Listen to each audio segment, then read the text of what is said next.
Good morning and welcome to a brand new Tuesday on your favorite breakfast show. I'm your host for today. My name is Oluchi Precious Omenka, and as always, this is the space where we hold conversations that matter to young people, thought-provoking, bold, and always relatable. Of course, I'm not alone. This morning, I've got my amazing ladies right here with me, Chioma Kalu, Triumph Akimbo, and of course, Goodness Idehe, who will join us later. We're serving you the stories, debate, and perspectives that shape our generation. Now, here's today's hot topic. We've titled it Modern Day Feminism, Empowering or Overreaching. The debate was reignited after Temi Otedola chose to change her surname following her marriage to singer Mr. Easy. Some say it's her right, others call it tradition, and then there are voices insisting that feminism should reject it altogether. So where exactly do we draw the line? Is modern feminism still about freedom of choice, or has it started dictating choices for women? And that's the big conversation that we're having today. So please stay with us because it's about to be a very thought-provoking one. But before then, let's get to meet our ladies very briefly. Good morning, girls. Hi, good morning. How are you I'm sure you did doing? not subscribe to this drama this morning, but I come with the drama. How are you doing this morning? Very well. Doing very well. I've not Very heard good. anybody's gist, I mean, my girls, about the most trendiest wedding in this century. Honestly, I've that been wedding looking was forward a to gist statement. with. He made a statement. No, that wedding made me rethink my life choices. No, there's no point rethinking no. your First life of all, choices. it made me rethink my choices Okay. and made me, sit back and recalibrate on what I actually want out of life. Do you understand? So you can the kind of readjust. people I want to mingle with, the kind of company I want to keep for future purposes. Because tell me why you're buying a house in Dubai just because. Two houses, in three, the is it three continent locations, I or think countries? three countries. My goodness. And they bought You like know, the who two. buys a house Away in from Iceland? all of this, the quote me I took that I'm holding on and running Yes. this year from our dear billionaire, Mr. Femi Otedola. He says, the money that I don't spend Isn't It's yours? not your own. Money Life your is own what for the living. So after this show, we're going to spend everything in our account because it's our please. money. Yes, and I'm going to follow you out. My dear. Trying on this. Yes. And then moving You're away on from this. this, somebody mentioned something yesterday that made sense. She said that Temi Otedola really has good friends because they did this wedding a long time ago and nobody posted And they're anything. just bringing it so the out. surprise came in a way that caught everybody off guard. So it shows that if you really have the kind of people that can keep things in secret, in your corner, it makes a lot of sense. I It was something agree to reflect on. because I saw some pictures and they were all having fun and I didn't see anybody carry a phone. Yes, so I'm like, honestly. this is not the regular Nigerian trend though. There's one popular comment that I've been saying, whenever people are talking about this Temi Otedola thing, and one of those kind of popular comment that you see on almost every comment section is that somebody will come out to, talk to somebody and say something like a poor man's thought. Because there is a way there's a way people naturally expect that it doesn't happen to the elites that way. Very true. Because why are you carrying your phone? What are you looking I'm for? wondering. For the There are a lot of moment. things to But draw there are from lots this of story. things. And today's hot topic is centered on her change of name because feminists they've risen to say we no go agree on top somebody else matter. So we're going to open this up. And it's going to be a very interesting one. But let's take this short break. When we come back, we'll take you through the headlines this morning. Do not go anywhere. We'll be right back.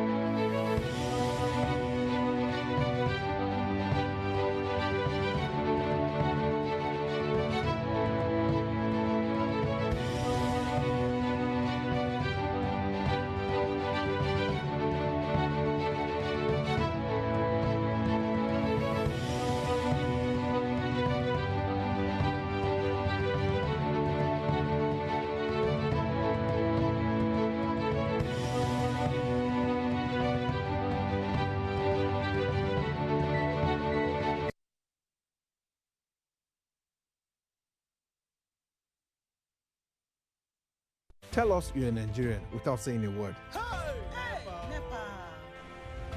Energy security is one of the most pressing issues for many developing countries like Nigeria.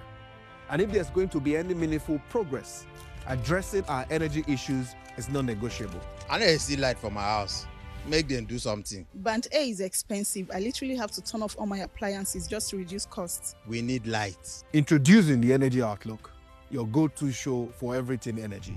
Every week, we'll bring you the latest insights, innovation, and in-depth analysis of Nigeria's energy sector. From policy discussions to regulatory insights, we'll analyze the key decisions influencing growth and sustainability in the energy sector.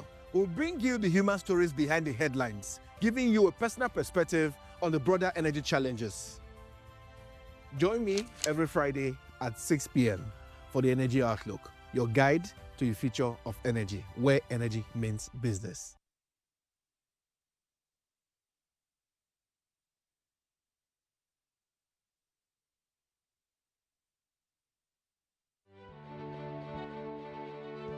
Nigeria, by extension Africa, battles a growing youthful population and with little or no meaningful engagement leaves a ticking time bomb on our hands.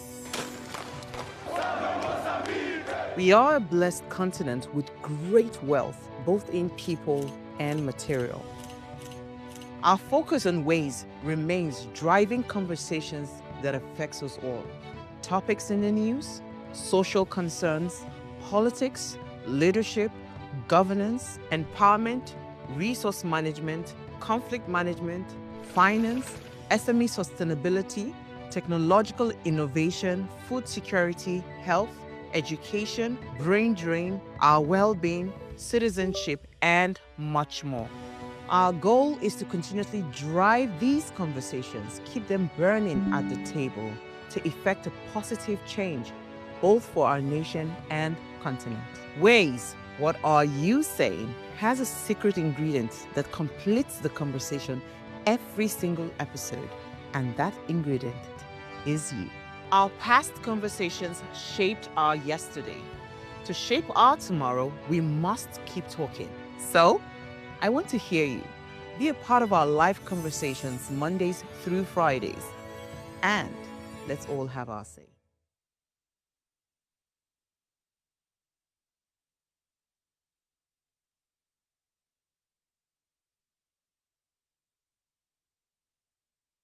Life is made up of moments, some that fill us with joy, others that test our strength. Welcome to Heartlines. This is our space to explore the highs and lows of human connection, the love, the heartbreak, and resilience that shapes our life. From relationships to friendships, parenting to partnerships, and so much more. Every week, we share stories and conversations that define us, navigating love, separations, the struggles of parenting, dealing with anxiety and managing the pressures and stress of life. Real conversations that bring us closer, helping us heal, grow, and connect. So join me Mondays through Fridays at 10 p.m. for Heartlines, the show where we'll connect hearts, have real conversations with real people, one story at a time.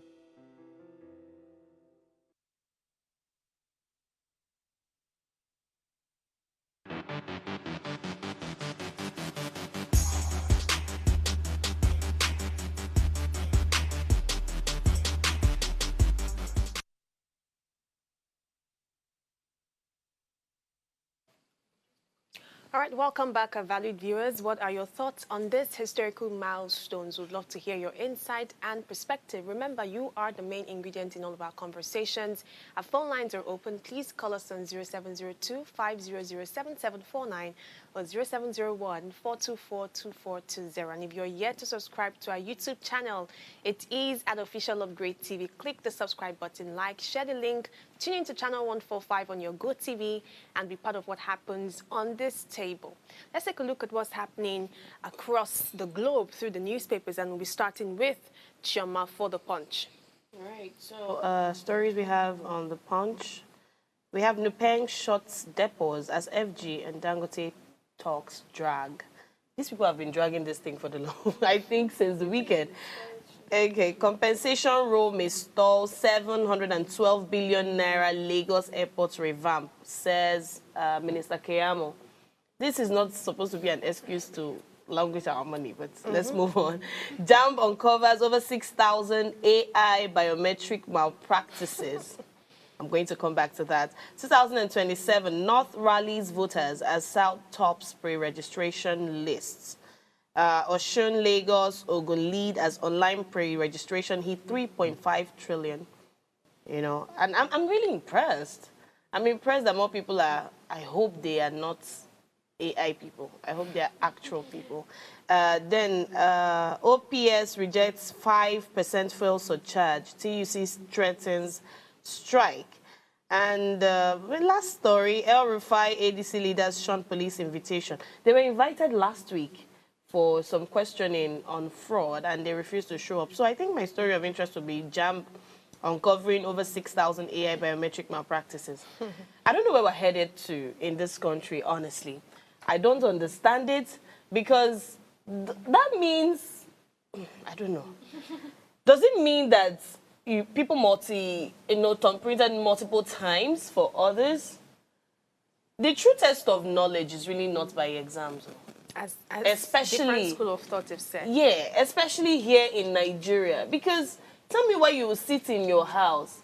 I went for a visa interview one time, and this girl, I think I've shared this story with you.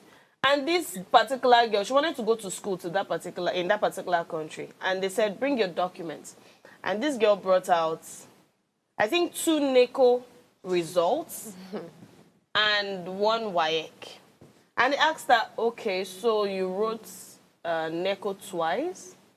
She said, no, I just wrote it once. And they're like, so why do you have... She said that she wrote WAEC and failed, hence the WAEC result. And then she now wrote NECO once. So we're not like, okay, not me. The interviewer asked, why do you have 2 NECO results? Okay, so what year did you write? That I can't really remember now. I'm like... Are you being serious? You wrote this. Even my father remembers the year he wrote his own. So why can't you remember? And they asked her to go and come back with the real results, right? And when she left, the interviewer was like, this is what happens when you people can't even do something for yourself in this generation. This girl, clearly, somebody sat for this exam on her behalf and dished out to her. But, I mean, common sense will make you sit down and check your documents before you bring it to this person. And as at the point that you were bringing out 2 NECO results. Exactly. And then I feel like I brought this story because we're going to see more of it with this thing going on. Some people cannot read. Some girl in a bank, a baddie might I add, could not write original certificate collected by me. She couldn't spell it. But she's a graduate. These are the issues. And most schools encourage this. Like I said last time on this table, they call it logistics fee. You have to pay for the malpractice. They mandate you to pay for it. And that is, it's really appalling. I don't know. JAMB is just giving us this record. What is going to be done about it? Because some of the officials are even in on it. That's what I have to say. I'm wondering, how can they, curtail this before it escalates? In the sense that before the exam has been done and everybody have written exactly. Because we're crying over spilled milk now. Comes up later. And how do you really trace it? But before we continue, I'd like to introduce our guest that just joined us. Goodness, she's definitely our guest for this morning. In the whole of Nigeria. Welcome, Goodness. How do you feel this morning? Yes, fine. I can see that. You and Triumph, I think you planned something with red. Let's not talk about that. Today is red day. All right, let's see what you have for us with your paper. Okay, moving to the Daily Trust newspaper this morning. Similar to the newspaper that Chairman had taken, the Daily Trust leads with JAMB panel, examination malpractice becoming normal. So it uncovers 4,251 tech-driven cases. And below the masthead, we have Speaker Abbas, Africa's debt at critical point. Alongside, we have Summon El Rufai Petitions Police Service Commission. And beside that, we have low turnout as schools resume. And underneath, we have patients in FCT 6 alternatives as doctors begin strike. Wonderful. Man found dead inside car at Nance Complex. And alongside, we have my husband's death, not accidental. Wife of slain NSCDC officers alleged, and protest in Lagos over Urushoki demolition. I'll be taking that story particularly because I'm interested in that story. will I say, yeah, it got me affected, so that's why I'm going to be taking that story. So victims of the demolished houses, though I'm not staying in Urushoki, at Urushoki, Kushofe local area of Lagos State, on Monday, that was yesterday, blocked a section of the Third Mainland Bridge. So why I'm taking this story is because I'm always plying that route every day. So in protest against the ongoing demolition in their community. So it says that areas like residents of Odoero, Ojulero, and Koka communities homeless, and also the memory of the incident which had left many traumatized across in the continued effort last. That was last Friday, as residents of Precious Seed, Okeri, Agbara Jesu, Afijomo woke up to the sound of bulldozers crushing the structures in the hitherto sane community, rendering them homeless, right? So I usually say that if a government wants to take a particular location, right, it should provide another option for the citizens. These people have been staying there over the years. It's not that probably they just built houses there. And you're coming to demolish the house. Probably you come with a claim. Mostly in Nigeria, we're always familiar with, when government is interested in this particular area, then they confiscate it and say it's government property. But before it became government property, right, they've bought this land over years ago, and they've built houses, and they've been living there. So how come for now, recently now, it's now a government property? So when they were building their houses, what was going on with the government? And in this situation where we've been talking about economic crisis, in different sectors, you've broken all their homes. And moreover, I'm even wondering why rain is even falling this sector. So imagine what will be their predicament at this stage. So on that Monday, I'm not surprised for them coming out to block the Third Mainland Bridge. I even watched a video where the Lagos Police CP had to come to speak with them, but they were reluctant. They said, they want to see Jagaba and want to see Presido. The President have to come. So I was like, okay, first of all, even presidents cannot come down there, right? It's not. I don't think that's possible. Even president of the country coming. But the thing is, they've done a lot of things that affected others coming, applying that route. For instance, now people that are okay, they need to wake up very early to move. Now getting towards, first of all, you even have a stormy block. When you get to the bridge, you still have to first stay for like few hours, like 30 minutes and above, before you succeed that. Then coming to the Third Mainland Bridge, then getting to find out, okay, some certain numbers of people. I know we can drag this, but we really need to move away from the papers. Okay. So let's take Triumph's story for. Okay. So for the Tribune News, since we have similar stories, I'm just going to be taking stories that have not been mentioned before on the front page. And then the one I'm also going to be talking about, which is Trade Union Congress threatens strike, describes policy as economic wickedness. This is a very sorry story that we are going to be reading and that we're going to be talking about. And then Governor Okwebolo implements unprecedented reforms in Edo civil service. In respect to, Osun State's back and forth to the local government funds, fireworks at Abuja court as Osun government says AGF not ready to obey court orders. Motorists lament state of Ibadan, Ijebu-Ode Road. And every other story in this front page is, the stories that my co-anchors have mentioned already. So now moving to my story of interest, let me first start by saying that I don't know what's happening in this season, but we are beginning to have strike back-to-back from different unions, TUC, ASU, NUPENG. And NUPENG, NUPENG is connected to TUC because it was what happened in the petrol, not exactly connected, but it is still, that sector that we are talking about.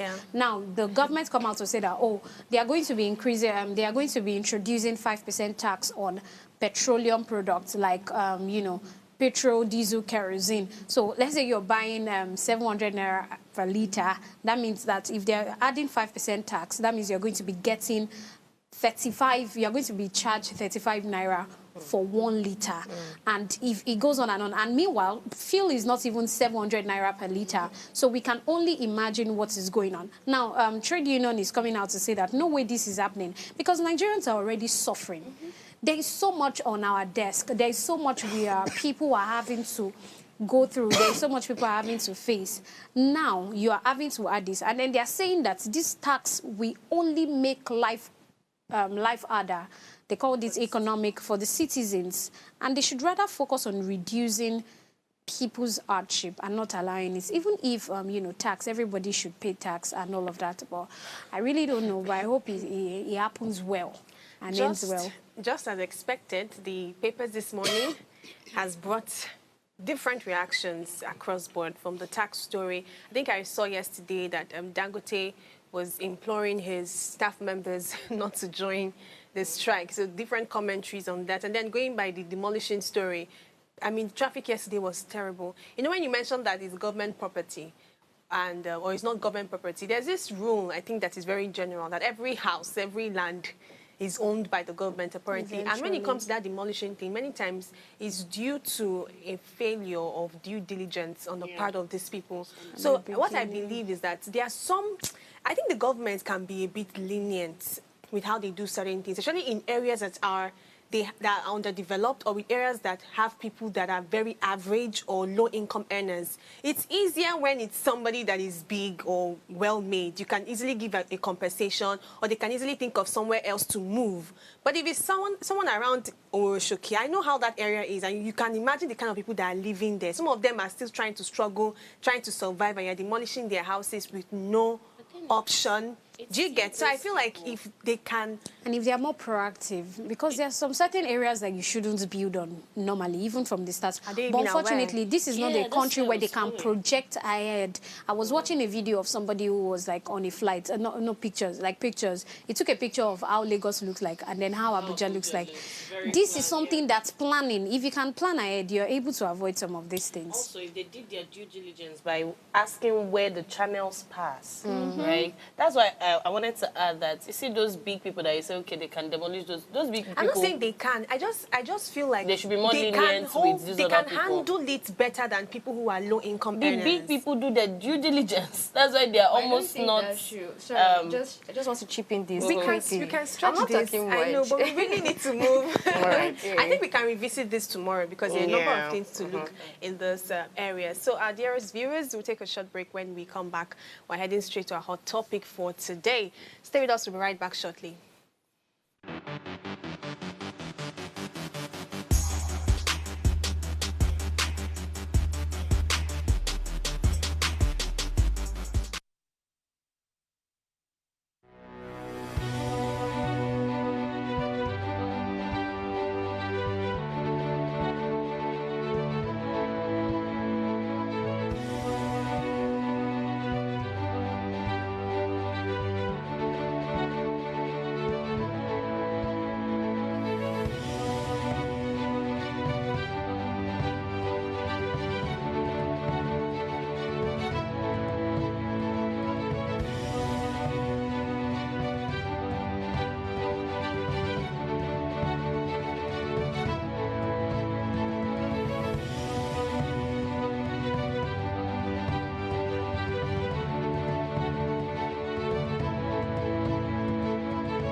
Welcome back to the show. So as earlier mentioned, our hot topic today has been titled Modern Day Feminism. Is it empowering or is it overreaching? We're stepping into one of the most hotly debated conversations in modern society, feminism. Specifically, we're asking, is modern day feminism empowering or is it overreaching? And this discussion comes on the heels of a trending issue involving Temi Otedola, daughter of billionaire Femi Otedola, who recently changed her surname after marrying Nigerian singer Mr. Easy. Her decision sparked reactions online, with some feminists questioning why a successful woman should have to drop her father's name for her husband's, while others argue that it's a personal choice and a matter of tradition. But beyond Temi's case, this incident brings up bigger question. What exactly is modern feminism in today's Nigeria and global context? And is it still about equal rights and opportunities, or has it tilted towards policing personal choices? Has the movement empowered women, or sometimes crossed into dictating what womanhood should look like? And we're going to explore these questions with our ladies on the table, touching on culture, on tradition, on personal freedom, and where the line should be drawn. But before I have this conversation with my ladies, I'd love us to watch this video very briefly from social commentator Solomon Buchi on his comment on this particular story. Let's see the video.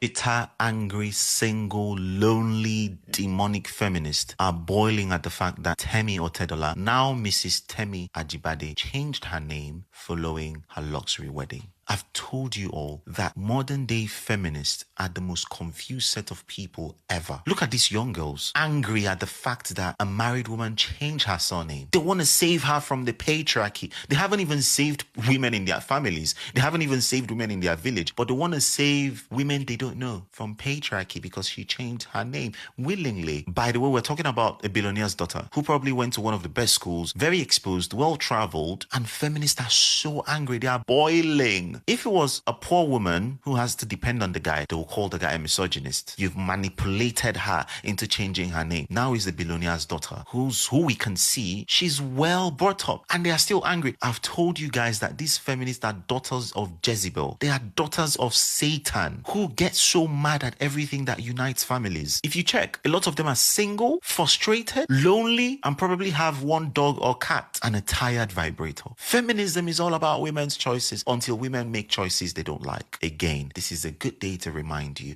that modern day feminism is cancerous to the society. They don't care about your choices. They only want you to make choices that reinforce their feminist ideologies. These guys they are tapped. Wow. Oh my God. Now this provokes a lot of reaction. I think Solomon came with all. He just summed it up. It's really something that is bothering, honestly. Beyond the jokes and the humor that we can bring from it, it's a very bothering conversation. And I think the topic of feminism is something I shy away from. You know why?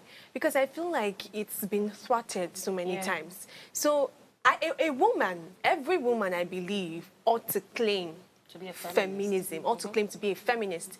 But sometimes when people meet me or ask me such questions, I'm like, I don't know if I go talk now before you think, say, I did on the other lane. So I think that such a beautiful term that was supposed to promote equity, that was supposed to promote equality, women's rights, just put women on the stage that they ought to be, has been thwarted many times. And it's almost like we need to revisit this conversation, this discussion.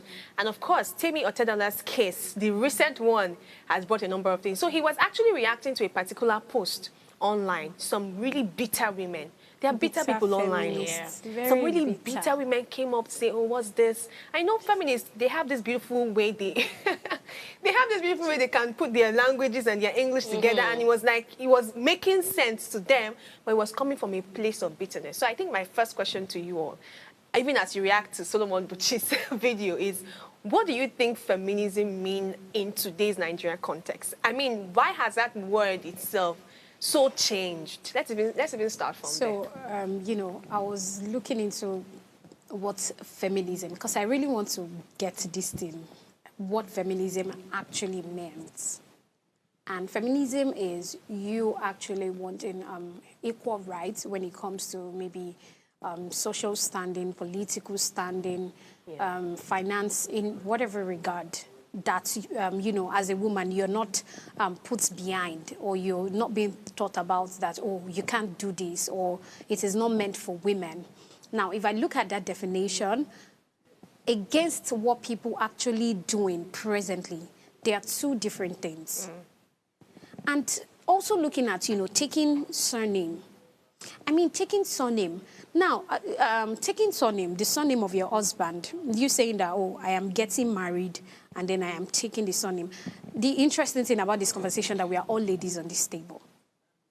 And I have never for once in my life thought about the fact that or I will get to a point where I want to be dragging, when I get married, I want to be dragging the fact that maybe I want to take my husband's name, or I don't want to take my husband's name. I have never thought about that. Because for crying out loud, what's the point? When we look into the scriptures, when we look into the Bible, these things are not, there is no, the place of a woman, the place of a mother is not to actually put them under. Okay. Because I was meditating about it one time, and I realized that it is the place of a mother that actually embraces the place of a father and a mother.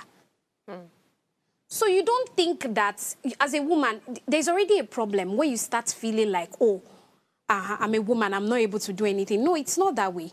A woman is supposed to embrace, or a woman has the capacity to embrace both the place of a father and the place of a mother. So people now coming out to think that, oh, I will not be able to do this one, I will not be able to do that one. But I am quite happy as regards the fact that Temi Ajibade decided to show the world.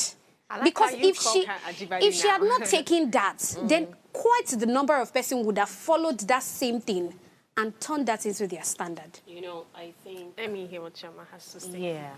I think if she had maintained Otedola, this same set of bitter people will come and say, okay, because you have money, that's why the poor boy now... I mean, look at Vicky James and Femi Atere. They call him Mr. Vicky James. They do that. These are the same set of bitter people. But now, you see, we mistake feminism to, we mistake it for freedom to shy away from responsibilities. Well, in contrast, it's actually the freedom to take on responsibility, right? We move away from the actual idea of what it is. And you see, like, we call them outrightly, they are bitter people. And they're very confused. You know, first of all, you're asking for independence. At the same time, when a guy takes you out and does not foot the bill, you're still... So you want to be called independence, but fully dependent on the man. Pick a side. Or after you find love, you now remove feminism from your bio. It's very terrible. And that's the reason currently we have the rising rate of divorce in the world. Because we are twatting the whole idea from the beginning. Right? You're rubbing shoulders with the men. That's not what it's supposed to be. Everybody, we're supposed to be fighting for rights for every woman to have a seat at the table. Right? I mean, if, for instance, like I always say, when people come and say, oh, we left like 25% of the seats in the Senate for women, I don't agree. Let it be a fair play. Let everybody. If the men are paying 50 million for governor's tickets, pay as a woman 50 million too. 50 million. That's what feminism is about. Equal rights, right? But now we're clamoring feminism, but we still want them to make more space for women. Let this percentage be for women. Do this one for women. No, that's not it. We're missing the whole point. So some women are dying in the rural areas because, oh, they can't, they're not allowed to work, so they can't afford medical bills, which is what we should be clamoring feminism, we should be pushing feminism for. But we're here dragging Twitter hashtags. We're here. People that have their lives set up ahead of them. Temi Ajibade has no business with you people, and I'm glad, like you said, that she put it out there, Mrs. A. If you check her post, Mrs. A, it's your business, deal with it. And these people might be writing from one room apartment. Honestly. Without love. Still struggling. And in your mind, you want that love. Who told you your opinion counts? I mean, that's what I think. Let me hear what Goodness has to say. She has been unusually quiet. Goodness, you're unusually quiet. Please, let me hear your thoughts on this. Yeah, enjoy the conversation. Okay. All right. Talking with feminism, right? When we come from the literary theoretical aspect, feminism have different branches, right? So Take us through when that. you say feminism, the actual word of feminism is equal rights. Fighting for equal rights, even in terms of job pay, salaries, and everything. But this present day, this present day feminism, according to the branches we have what we call womanism. We have what we call radical feminism. So for this modern day, which people are terming as modern day, it's really called radical feminism instead of the general umbrella as feminism. So the radical feminism are the ones that they want to supersede the patriarchal society where they want to more like be the man, right? And the man should be the woman. But in terms of the feminism, it's fight for equality. So if you look at a situation where we have to battle with this term, you can see that I think a few years ago till now recently, we have people encouraging women to indulge in this STEM aspect where you should take up science courses, technology, while in a way to bring the females into, incorporate them into the society, into that space that, okay, this career path is not just for the men, it's also for the female, also for the females can do it, and that's why they encourage that. So for those that are crying about, right, I support the fact that Temi had to take up a husband's surname, but you know that I feel some of these women that are complaining that why did she take that surname, I think they are from, I don't want to say entirely the South, because if you look at those people coming from the, sorry to say, I'm not biased, like the Akwa Ibom side, when they get married, they usually take up, still retain their father's name and had like yes, they had their husband's name to it. So it's something that also, it's also been practiced in Nigeria. Not that probably you just throw away with your father's name. And I've seen some men, even though we are complaining, okay, the women are complaining that why would she take a husband's name, right? I've seen some men that, okay, I've witnessed someone who asked me that if I get married, will I still retain my father's name or take my husband's name? So I said I would take my husband's name. So then the man said, oh, that means you leave your father's name. Your father has been taking care of you, doing this, doing that. Interesting. Like, it should be left for, you know, I think just for the women that gets married or that got married, right? I think that decision should be left for them to decide, not the society to decide. If you want to go with your father's name, fine. If you want to go with your husband's name, fine. So it should not be a do or die affair, or moreover, even name. What is their name? Yes, I know that name is very important, but at the same time, it also shows a sign of Temi accepting her husband as Mr. Easy, whatever. And yes, if you even compare financially, obviously she has more. Her own family has more money than more money than. The man said that he has 18 businesses in like different countries. Yes, in several countries, and he even proclaimed that he was going to be one of the richest men soon. Probably in the future. So we're going to take a very short break. When we come back, I'd like to hear my viewers' thought on modern-day feminism and, of course, the recent backlash that Temi Otedola, or is it Ni Otedola now? Temi Ajibade's case. And, of course, we'll be right back very briefly.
All right, welcome back, viewers. We're still talking today about modern-day feminism. Honestly, we want to see if it's already overreaching or if it's still empowering as it claimed to be originally.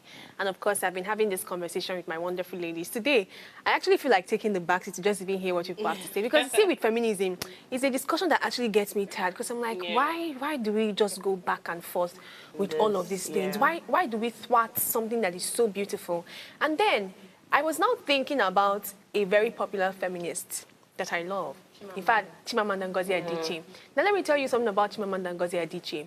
She, apart from her recent feminism claim and everything, my first love for her was because of her brilliance in her writing and, of course, her skills. I remember having a conversation with a fellow writer. I think I write sometimes. And so she was like, he was like, I'm not going to subscribe to Chimamanda again. And that's because of her very extreme views, in quotes, with feminism. Because if you listen to some of her podcasts, I think, her own might not be seen as bitter because she comes from a very educated point. I think that there are some feminists that are not really educated. Like these ones. So there's a lot of bitterness you see in the middle, but hers come from a very educated point. But if you look critically, you might find some bit of extremes. I mean, from her name, firstly, Chimamanda Ngozi Adichie, I don't think she has her husband's name there, or maybe in some other documents you might see, but I don't want to overstretch and open up our own case. It's not the subject of discussion today. But of course, this conversation has led us to talk a whole lot about feminism. And I think that today people have masqueraded feminism as a way to bully men. So it's almost like, you are, I don't know how to put it, but you just want to render masculinity in a very terrible way. It's almost like, it was now beyond fighting for my rights to now attacking people. Or attacking men specifically. It was not just about a seat at the table. It wasn't just about equality, equal representation. It was now about attacking someone that I felt or I'm thinking has a better edge towards me. So this name thing again, there's just a whole lot about it that people have been bringing up. You mentioned Vicky James. And let me even ask this question. It might be personal, but probably our viewers can learn from it. Have you ever, from your own opinion, your own understanding, your own experiences, thought that my husband's name is not something I am going to embrace? And not because you do not want to submit, but because that your own name actually means something to you. Let's even look at today's world where certain celebrities, because they've been known with a particular name for so long, and because that, I think name is identity. Yes. Your name carries a story, your name carries history, your name carries scars. So sometimes it's not a question of submission or not submission. It's not because I do not want to be your wife that is submissive to you, but because this name means a whole lot to me beyond you. Because I feel like for anyone that is married, you're not just marrying someone who is 5 years old or 2 years. You're marrying someone who has a complete life, who has history, who has moments and experiences. You're not coming to meet me at that place. So it's expected that there are things that I would bring to the table. Do you understand? So sometimes I also think about it myself. I've not reached that age where everybody is like, Omenka. But there's something about my name. I've been telling somebody recently. My surname is something that people, they are endeared to even before my first name. I have noticed this from when I was very young, from primary school to secondary school to university, in my church. Everybody quickly calls me Omenka before they remember that I'm Oluchi or I'm Precious. So it made me naturally love the name. And I'm not one that likes long names, like this, like how many names you want to have. So sometimes I used to ask myself, like, when I get married now, am I really going to drop this Omenka that means a whole lot to me because I want to take up someone's name? Do you understand? So there's also that part of it as well. But like Goodness rightly mentioned, I think I love that part that you mentioned. I think names should be about people's choices. Yeah. Because, if you look at the side of feminists, they feel like the reason why a woman mustn't always, be subjugated to take her husband's name, because they feel like it is imposed. Yeah. There's one marital law that says you must take your husband's name. Maybe that's what they are trying to say, do not subscribe to. Do you get it? But sometimes they go the extremes, make it look like, you are not still entitled to your choices. Do you understand what I'm saying? So let's even open it up much more. I know we've mentioned a number of things about, the name cases and the backlash that she's going through. Do you think that at some point, women's identity can still be very seen, in the original name that they bear? Do you think that there is something that feminists are trying to coin out of this whole story to make you see your name as an identity to take up? Or should we start changing the narratives and the tradition that we have? For me, right? Well, this is a conversation I've had over the years in my head. So, like you said, Omenka, I am called Miss Kalu in almost everywhere. And so... And my Omenka is so sweet, I love it. And then, just the name Choma Kalu has, for me, it has become a brand over the years. Right, so I said to myself, when I eventually get married, I'm going to have a conversation with my husband. I mean, it's open to dialogue, but I would like to hyphen it and add his last name. Okay, but I mean, if he doesn't want it, that's okay too. I'm marrying you, it's okay. right? You know that thing you just mentioned? No. I'm coming. Mentioned. If he doesn't want it, that's fine that's too. Like you are now encroaching on my choice. No, which this is is against the very essence my of equality. My choice is not carved on stone. Okay. So it's not a must-have for me. It's just an ideology in my head, something that looks nice. Okay. For me, right? And like I said, it's a name I've carried over the years. But I don't also have a problem changing it. You know why? What if the surname is very long? You know, good. Like in young baby. You cannot be. No, the part I'm trying to bring out is I am the brand. Is me. So even if I change my name to Choma Johnson, oh God, my husband's doing just anyway. Even if I change my name to Choma Johnson, right? I'm still the brand. I can still achieve everything I want to achieve. Do you understand? Okay. Yeah, so personally, I'd want to keep my last name because of my brand, right? And hyphenate. But if my husband's not cool with it, I leave it alone. Interesting. Let me hear goodness thoughts on it. I think that's what Tammy also did. Like what you gave an instance that you personally are the brand. Yeah. Tammy personally, she is the brand. Yeah. She's not living off the name or $10, and that's why I think I also. Are you sure about that? Okay. I think that's no. Wait now. That is baby girl, but doesn't mean that because of the name that it's the name that made her, right? No, she had worked hard for herself. She has gotten to the stage she has gotten to based on her own work ethics and hard work. So it's not the name that actually place her yeah like that. No. So I feel concerning what she also said, my own self, me, I would love to change my surname. So I just want to put Mr. Ide, are you hearing this? Goodness can't wait to drop your name. But the thing is, I feel this name can also come from another perspective like mine. Because there are some people that obviously don't really want to change their surname as a lady. Not because they feel subjugated or probably because of the man, but probably because of their own personal intentions. Probably that name, or probably they've experienced a lot of things, let me say, from their own family or their background, and they've been longing to change their name. And come on, they got married, and it was a very big opportunity for them to change their name, which that part. So you get. So for Tammy to have changed her name, like I said, it's just a matter of choice. The name, yes, carries a whole lot of things about you. Culture, speaks about where you come from, right? Your origination, okay, which state are you from? Yeah. But aside that, you yourself can make yourself a name. Like, everybody can make a name for themselves, right? So if Tammy is changing her surname from $10, her father was even the one that made the name more popular, not Tammy. Not her, yeah. Right? So it's also left for her to, because she feels, sticking with that name doesn't mean that, okay, it's going to give her a long time, okay, forever, she keep on bearing that name. She can also make Ajibade popular.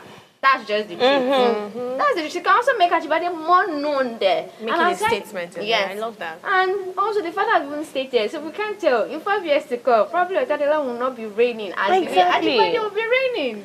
And so, what's the whole issue there? Just to add, right, just because we don't hear Ajibade as loud as we hear Otedola, right, it doesn't mean these guys are not big. Because Otedola will not give his child to a riffraff from no family. Do you understand? So let's also consider aspects. So because people choose to live a low-profile life does not mean they are not big as well. Do you understand? That's what I think. I mean, even look at where they even did. Come on. They got 2 properties. And even don't go to already promise. It's okay. I remember one very snide remark before Triumph will speak. So I was speaking with someone. The person was like, I think it was on social media. I saw it, not someone. Pardon me. So the person was like, shouldn't Mr. Easy go change your name like this to $10? And that's one ideology that people have. I think the whole idea, why people are really clamoring on Tammy's own, is because of the wealth behind it. Yeah. So it's almost like, are you going to drop that wealthy name? We know the song now, who is your daddy? $10. So it's like, are you going to drop that name for Mr. Easy? Not knowing that this same Mr. Easy as well, he's doing great in his Afrobeat music with his businesses, and it's even her choice to want to retain the name or not. Changing the name does not stop her from being Otedola's daughter. Yes. That's another thing we are forgetting. It does not stop her privileges. It does not stop her privileges. Whatever. As well. She's still her father's daughter. I'm still my father's daughter. In fact, he just ended as a son. But he actually said during the wedding That's they are not. And we know what he's talking about now. We know what he's understand saying. that. But, so let me just pick up from where goodness left. And the part that I want to pick up is that people's names. You know, I was thinking about it. A different thing that people are not thinking about is that, did we even think about the fact that the Temi or Tedola had to think or not think about dropping the name Ajibade? She would have. They were engaged for 3 years. And they've been dating for maybe 5 years or maybe she something didn't like that. even 8 think years for in it total. for so long. I mean, Like she's in 8 love, years she's in in total, love the whole now. thing. You know? Now, picking a name or dropping a name, let us drop people's sentiment away from what we do. Even sometimes when we take our decisions, we do it based on sentiments. Yes. That name you don't want to drop, why don't you want to drop it? For somebody like me, sometimes I used to wonder that, what's the reason for the argument on social media? Because I'm not seeing anything in it. Why are you thinking about dropping name or not dropping name? But I understand that we have different ways of seeing life. Right? So I don't expect that the fact that somebody had never thought about that, because what makes up a person is differs. Now, the most important thing is that for me, right, let me talk for myself. I'm not interested in all those things. I'm taking my husband's name. Okay. No matter how big the brand is. Love it. No matter, even if the brand is more than whatever it is, definitely going to be more than whatever it is right now, I am taking my husband's name. There's no point. There's no long talk. Should I be sincere with mine? If my husband's name, if it's a very short name, I will hyphenate. But You can hyphenate now. I wanted to mention something. But if it's not short, I will have to take one. Now I want to mention something. How can I put Oluchi Omenka? So let me use a very personal thing. Yeah. If you go out and you are among the people that are familiar with my mom, they know my mom as Toyin Ahmed. Even presently, Ahmed is our father's name. Toyin Ahmed Anjorin. So when she got married, I've never even asked, but I'm just thinking about it now. Because whenever you want to call my mom now, you call her Toyin Ahmed Anjorin. So that's the hyphenate. Ahmed is a father's name. Why Anjorin is my own dad's family name. Now, guess what? Even the children did not even use the Anjorin. Because it's at the point where my mother started raising all of us, she realized, or she thought about the fact that, okay, I don't want my children to, because names are actually powerful. Yeah. I don't want my children to have certain results. And she changed our surname in agreement with my dad. She changed our surname from the family name, which is Anjorin, and picked my dad's name. These things are based on personal choices. Yeah. But what scares me about this generation is that their personal choices has been swatted. Because what is right, you are beginning to see it the other way. And that's what scares me. And unfortunately, that will become the result of whatever thing it is that they are going to do. So like you mentioned, it scares you with this generation. That means that we need to do a lot of re-educationing about what feminism looks like or what it should be, because our topic today was to really highlight and uncover modern day feminism and how overreaching it has become. But I think at this point we've come to the end of our discussion and conversation. Of course, we'll have another discussion after now, because I really want to find out what's in this lady's heart. At the end of the day, feminism is about choice, the freedom for women to decide how they want to live, whether that means keeping a surname, changing it, building a career, or embracing tradition. The real power lies in respecting those choices without judgment. So rather than asking whether feminism is empowering or overreaching, maybe the real question is, are we giving women the space to define empowerment for themselves? Ensure to subscribe to our YouTube channel at Official Upgrade TV so that you catch all this interesting conversation every single day. Have a blessed day ahead of you. Bye.